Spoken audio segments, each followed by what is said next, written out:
Queridos alunos da Fato Livre, tudo bem com vocês? Eu tenho certeza que todos já se inscreveram no nosso canal, mas não deixe de habilitar as notificações e receber todas as aulas, pensando no principal objetivo, que é justamente a aprovação nos grandes vestibulares. Venha ser livre você também e, consequentemente, conseguir e alcançar todos os objetivos esperados. Bom, na aula de hoje aqui o professor Zeca, trabalhando o contexto ainda da América Latina, relacionado à aula 16, para abordar principalmente todas as questões relacionadas a uma América Latina, sobre um contexto mais humano, mais socioeconômico, sobre demais características que existem nessa faixa continental.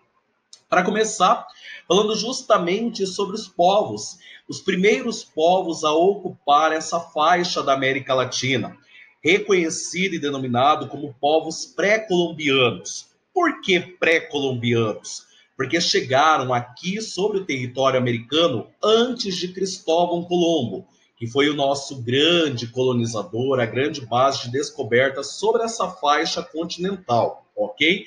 São classificados aí como povos pré-colombianos os incas, que ocupam a faixa da chamada América Andina, em meio a toda a área da Cordilheira dos Andes, desde o Chile, parte da Bolívia, faixa do Peru e até mesmo do Equador. Os maias, que ressalta toda uma faixa entre o sul do México até a base da América Central continental, e os astecas, que ocupam a maior faixa do território mexicano.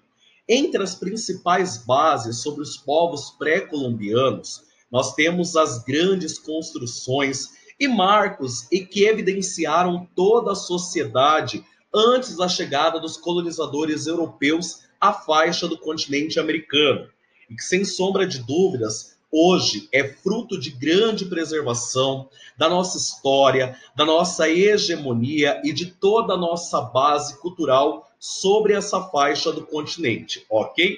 Além da caracterização da população pré-colombiana, é importante demonstrar nessa aula a estrutura demográfica do continente americano, mais específico aí da América Latina, mas deixando muito claro toda a faixa da América. Lembrando que a América é um dos continentes mais populosos do planeta. E isso evidencia também uma preocupação muito grande, porque, se levar em consideração a América Latina, nós temos aí países subdesenvolvidos ou em processo de desenvolvimento. E isso, sem sombra de dúvidas, gera uma preocupação muito grande dos grandes governantes, levando em consideração principalmente o quê?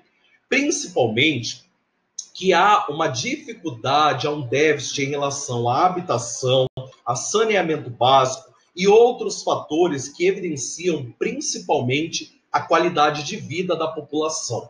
Nós podemos observar a partir desse gráfico que o país mais populoso do território americano é os Estados Unidos. Ah, professor, mas os Estados Unidos ele não faz parte da América Latina. Sim, meu caro estudante, Estados Unidos é um país anglo-saxônico, ou seja, faz parte de uma faixa do continente americano colonizada principalmente por ingleses e franceses que passaram por um processo de colonização de povoamento, diferente dos países localizados aqui na América Latina, países que foram colonizados principalmente por portugueses e espanhóis e que, consequentemente, passaram por um processo de colonização, de exploração, e que hoje apresentam uma estrutura socioeconômica extremamente periférica, subdesenvolvida e com grandes necessidades de desenvolvimento social. Por aí nós temos, entre os países mais populosos da América Latina, o nosso país, o território brasileiro, o México, a Colômbia e a Argentina. Retirando a Colômbia, o Brasil, o México e a Argentina favorecem todo o processo de quê? De países de industrialização tardia ou periférica, ou seja, países que, como nós comentamos lá na primeira aula sobre a América Latina, partiram por um processo de industrialização pós-Segunda Guerra Mundial, onde o perfil de industrialização foi voltado principalmente a todo um contexto de produção de bens de consumo não duráveis e até mesmo de baixo potencial tecnológico agregado, o que não gera grande capital, levando-se em consideração a balança comercial.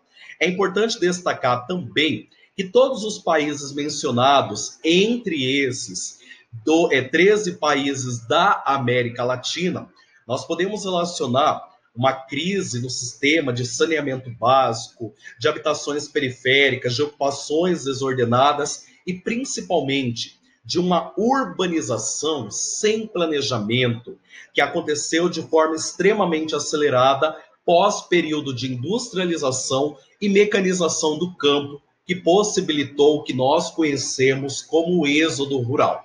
Bom, falando da economia, nós precisamos analisar o PIB e toda essa contribuição global, segundo o Fundo Monetário Internacional. Vocês podem observar que, em meio a uma base global, a América Latina e o Caribe contribuem em torno de 8% para o PIB mundial, levando em consideração que o país mais desenvolvido é o nosso território, o território brasileiro. E por aí nós conseguimos observar toda essa margem em relação ao PIB, que mesmo de um passar do tempo, ele tende a cair. E com as crises econômicas, inclusive a pandemia da Covid-19, esse resultado pode ser ainda mais preocupante e ainda mais redutivo comparado com anos anteriores. Mas é importante destacar que entre os principais estão justamente os países considerados emergentes, ou seja, considerados países em desenvolvimento, que inclusive fazem parte do G20, o grupo dos 19 países mais industrializados, e a União Europeia, que busca agregar justamente os 7 países mais industrializados do planeta: Estados Unidos, Canadá, Reino Unido, França, Alemanha, Itália e Japão, e outros países, entre eles o BRICS, que relaciona todo um processo de desenvolvimento global. É importante destacar também que grande parte dos países da América Latina apresentam uma economia voltada à produção de bens primários, ou seja, a produção realizada no campo, sem grande tecnologia agregada, e que apresenta principalmente um baixo valor de mercado, comparando-se às grandes produtividades relacionadas a toda essa base de produção mundial e na cadeia produtiva da balança comercial, ok? E recapitulando alguns assuntos polêmicos aqui da América Latina, é importante destacar a crise política que vem há alguns anos acontecendo em meio ao nosso território vizinho, Venezuela, que inclusive favorece para que muitos refugiados, para que muitos imigrantes, de modo forçado, venham para o território brasileiro, em busca de melhores condições de vida e em fuga de um sistema considerado como uma ditadura política, ou todo um processo de hegemonia estabelecido por Nicolás Maduro, que assumiu o poder após a morte de Hugo Chávez, que durante anos estabeleceu um governo em meio à Venezuela e que, além de tudo isso, favorece todo um processo de grandes conjunturas e de grandes ameaças. Lembrando que a Venezuela inclui uma base geopolítica muito forte aqui dentro da América Latina, porque ela recebe apoio de países como Irã, Rússia e até mesmo a China, apoiando o atual presidente Nicolás Maduro, sobre todo o projeto político que o mesmo tende a implantar e permanecer dentro do território. Mas na oposição, temos o deputado Juan Guaidó, que inclusive já se autoproclamou presidente da Venezuela e recebe um grande apoio de quem? Da grande potência mundial, Estados Unidos, e de outros países do continente americano. Diga-se de passagem, por interesse é um grande recurso natural que existe dentro do território. Para quem não sabe, A Venezuela é um dos maiores produtores de petróleo do planeta, que inclusive mantém mais de 90% do seu PIB estabelecido e voltado à exportação dessa grande riqueza mineral. É importante destacar também que todo esse contexto econômico, toda essa base de hierarquia envolvendo a questão venezuelana gera impactos na América Latina como um todo e conflitos de ordem global. Cuba, nós podemos destacar como o caso da Revolução Cubana no final da década de 50, liderado por Che Guevara, Fidel Castro e Raul Castro. Hoje, Cuba está sob comandos de Raul Castro, mas envolve como a grande ilha, conhecida Ilha de Fidel, a ilha socialista em meio ao continente americano, que durante todo o período da Guerra Fria recebeu forte apoio e amparo da União Soviética e hoje apresenta todo um colapso que, inclusive, durante o governo Obama, reestabeleceu a embaixada americana dentro do seu território. E, por fim, destacando a polêmica fronteira entre o México e os Estados Unidos. Por que, professor, polêmica fronteira?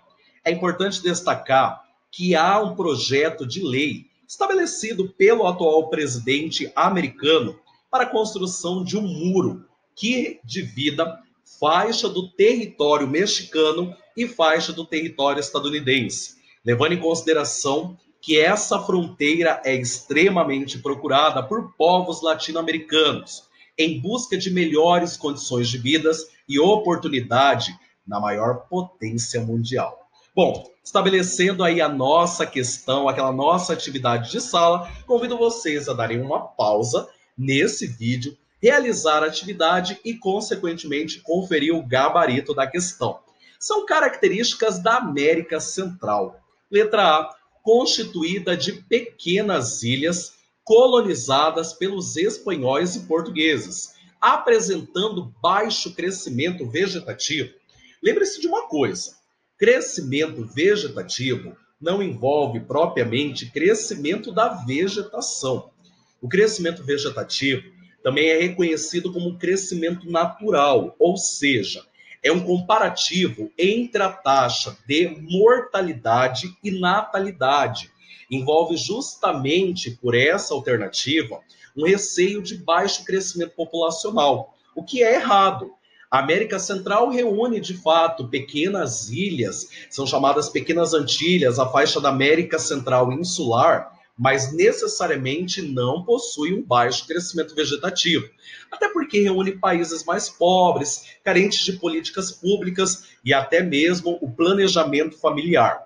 Alternativa B, área de intenso vulcanismo, economias independentes e mercado interno numeroso e população branca. Errado.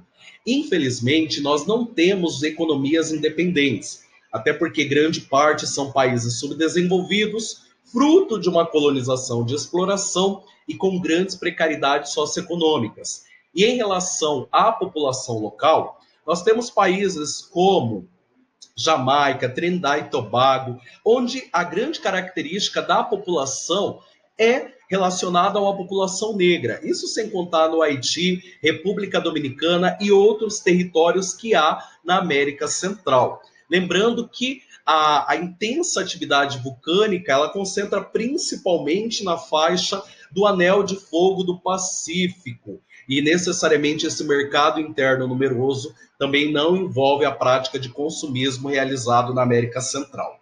Alternativa C, politicamente fragmentada, ou seja, politicamente no contexto de localização, América Central continental e América Central insular. Até aí tudo bem. Paisagens naturais diversificadas e economia baseada na exportação de produtos agrícolas. Sem sombra de dúvidas, nós temos essa alternativa correta, que envolve a grande diversidade em uma região do Caribe, que é fruto de grande polo de desenvolvimento e economia local. Meus queridos, um grande abraço, até o nosso próximo encontro. Seja livre você também. Gostou da aula? Curte, dá um like aí e principalmente deixe seu feedback, que isso nos motiva a desenvolver cada vez mais esse projeto. Seja livre, até a próxima!